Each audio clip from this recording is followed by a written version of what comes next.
And I was thinking, with Evan off again today, he and I are back together on Monday. I should make sure that the Met fan is represented somehow, some way. And I don't believe when people are on vacation that they should break their vacation to come back on the radio. Evan's on vacation. He should stay on vacation. I know he'll have plenty to say on Monday. He actually put out a tweet earlier today that said very simply, season's over.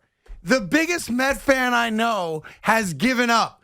The majority of Met fans that call this radio station have given up. The very same people that a month ago were telling me, we're in first place. We're in first place. Donnie Diesel's the greatest thing I've ever come across. The home run horse is fantastic. We're in first place. Now you're in third place. And dropping like a rock in the Atlantic Ocean, the Hudson River, the East River. Pick your favorite body of water. It don't really matter.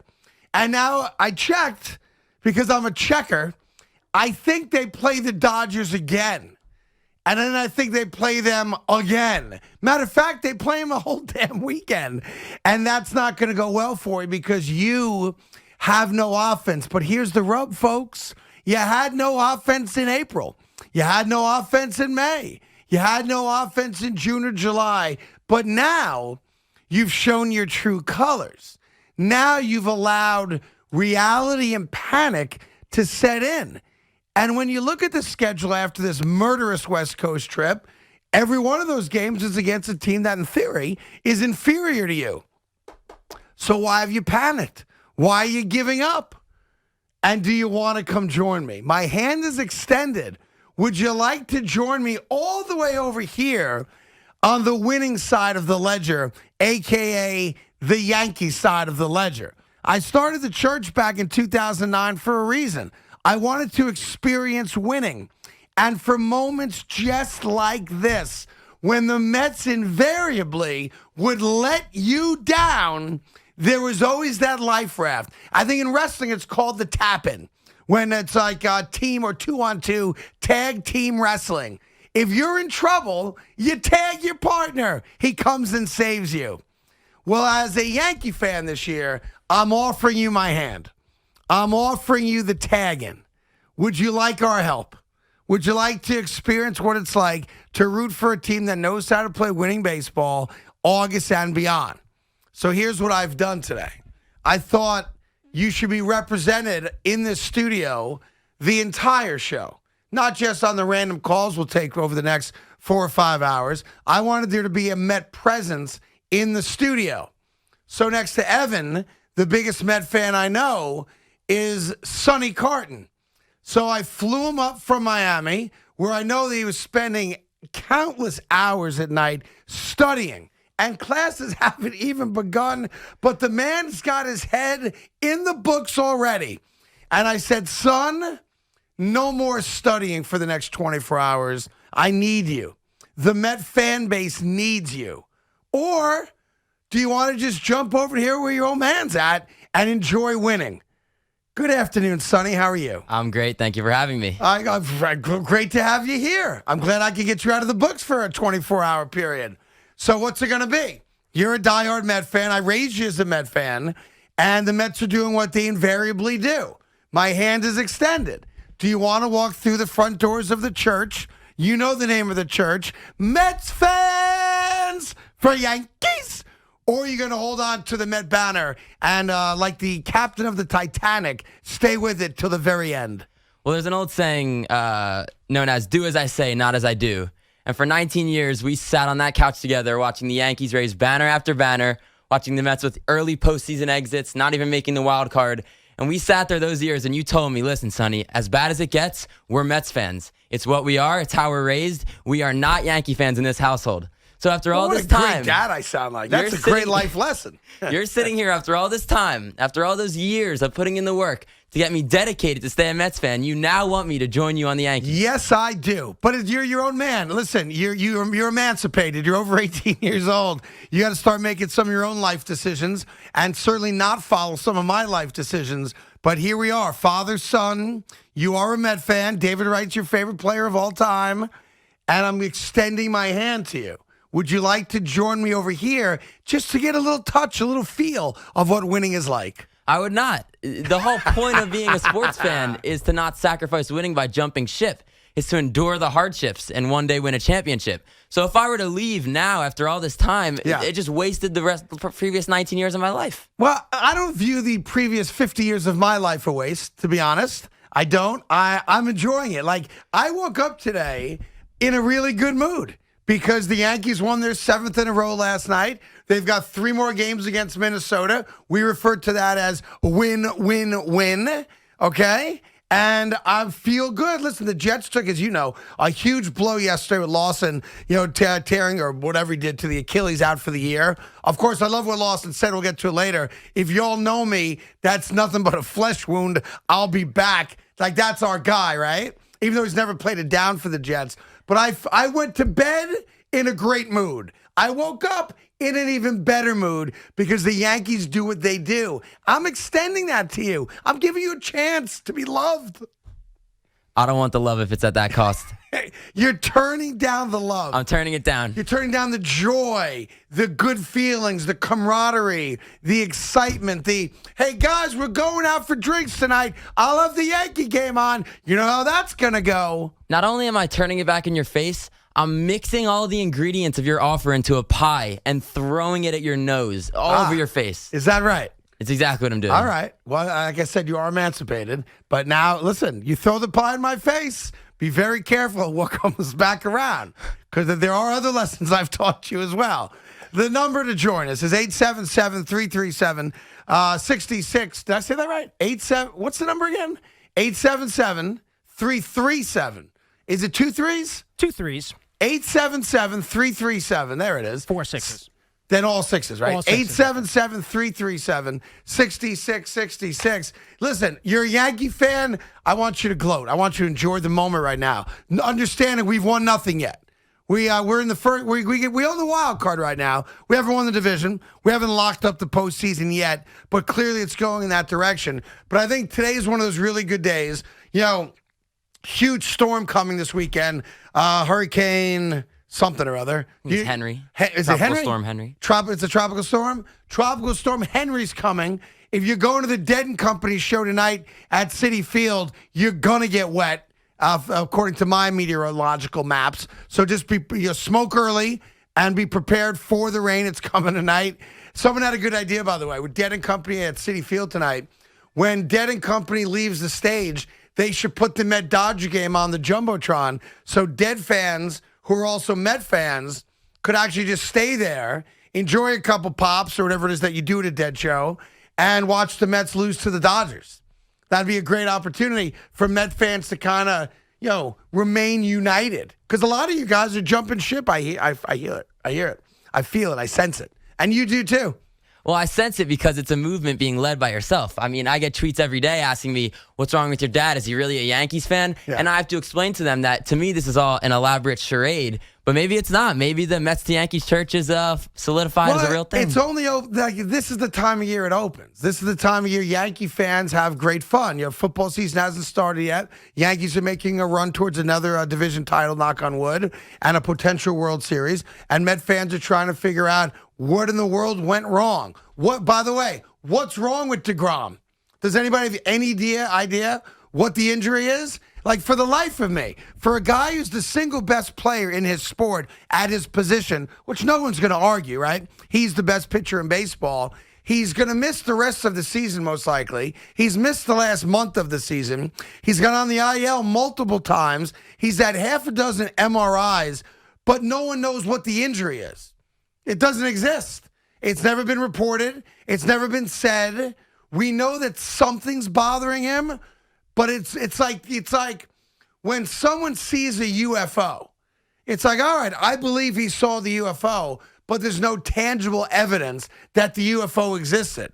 I believe something is bothering Jacob deGrom, or he's the biggest hypochondriac literally in professional sports history. But how come not a single doctor can tell us what's wrong with him? I've never heard that in my lifetime before.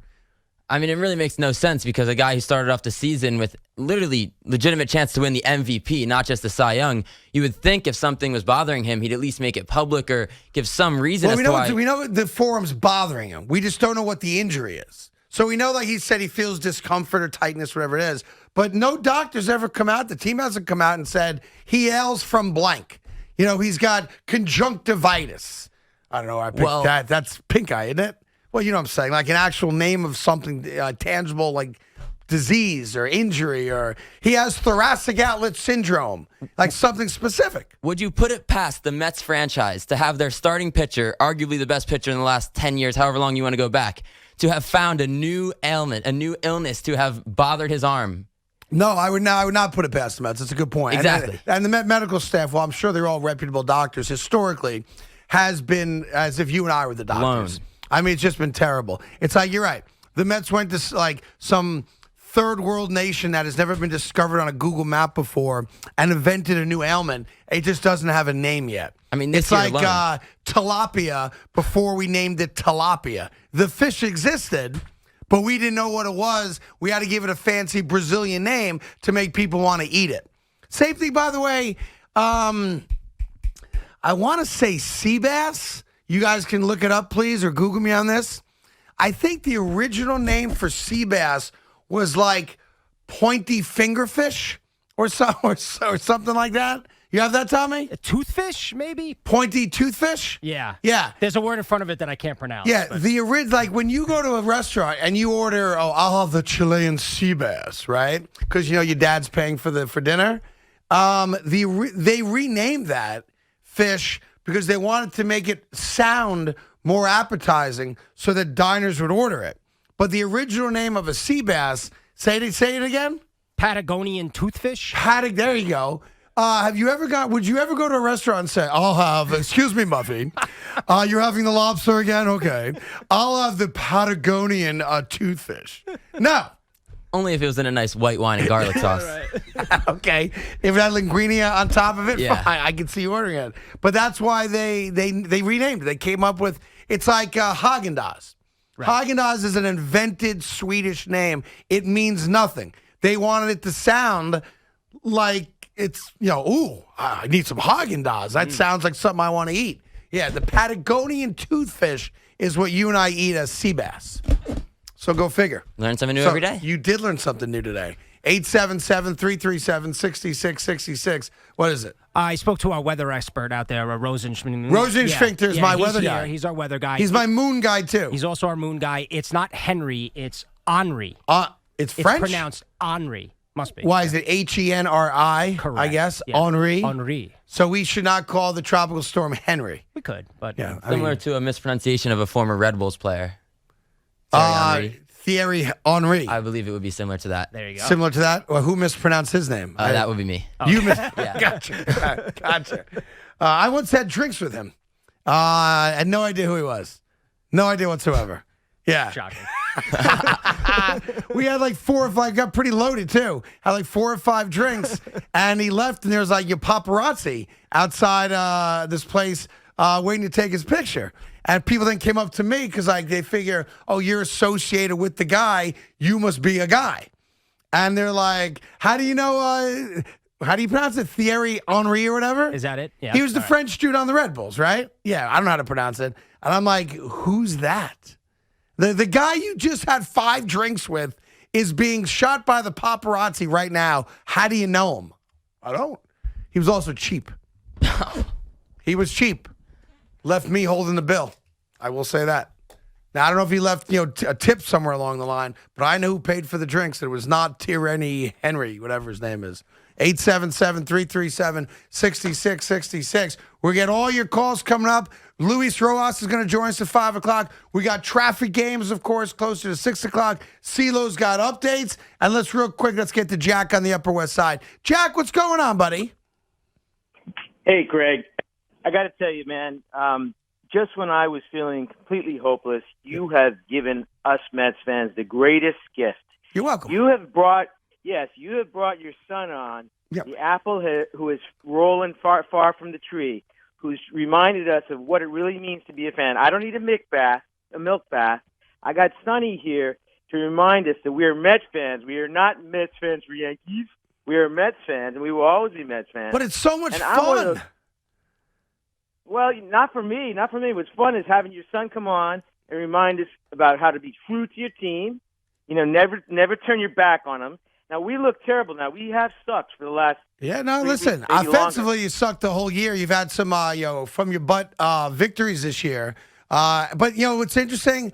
It's not like the Mets got eliminated last night by losing to the No. Dodgers, and yet when you listen to this radio station and go online and Twitter and all the Instagram and all that stuff, you would think amongst a good portion of the fan base that the season ended. Like, why are we even Not a playing good- the last 40 games?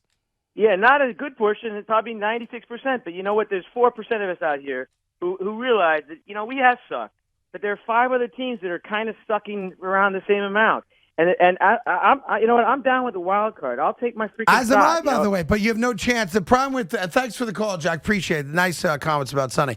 The problem for the Mets and frankly the Braves or the Phillies is that the second place team in the National League East ain't getting in as a wild card. They're 7 games out of the wild card.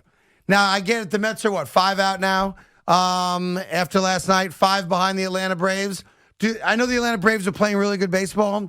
Do you really think the Atlanta Braves are going 30-10 in the last 40, 25-15 in the last 40? So the point is, once you get done with this Dodgers series, and I know you got the whole weekend, the weekend's going to suck. Look, you're playing against one of the best teams in baseball. And look at the pitching lineups that are coming up. It ain't going to be pretty on Monday morning. But now you have games against the Nationals coming up, right? And who else they play next week?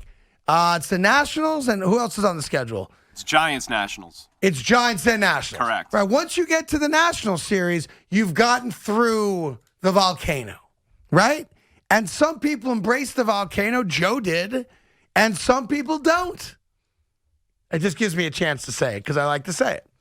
Take me to the volcano.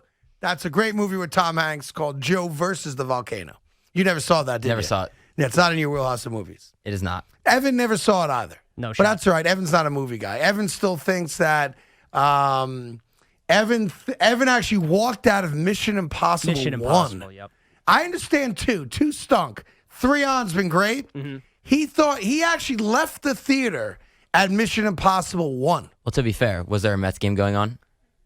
I'm going to assume there wasn't, but that's a good point. That is a good point. He was probably like, well, I got another hour. Yeah. Tom Cruise is going to pull the mask off. It's John Voight. He's blah, blah. All right, I'm out of here. Yeah.